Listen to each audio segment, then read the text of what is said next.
இந்த பொன்னாங்கண்ணி கீரையில் 3 வகையாக இருக்குது. ஒன்று சீமை பொன்னாங்கண்ணின்னு நீங்கள் பார்த்தீங்கன்னாக்கா சிகப்பாக இருக்கும்.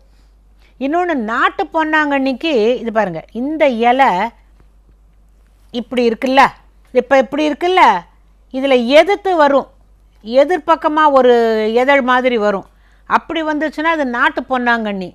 இதுக்கு வெள்ளையாக பூக்கும், இது பச்சை பொன்னாங்கண்ணி. ஆக சீமை பொன்னாங்கண்ணி இருக்குது, அது சிகப்பாக இருக்கும். இன்னொன்று நாட்டு பொன்னாங்கண்ணி, இது பச்சை பொன்னாங்கண்ணி.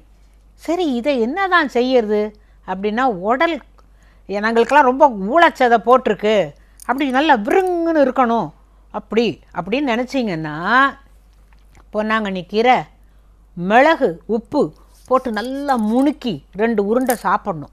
இந்த பொன்னாங்கண்ணிக்கு இவ்வளவு குணம் இருக்குதுன்னு தெரிஞ்சும் நம்ம இந்த கீரையை சாப்பிட்றதில்ல.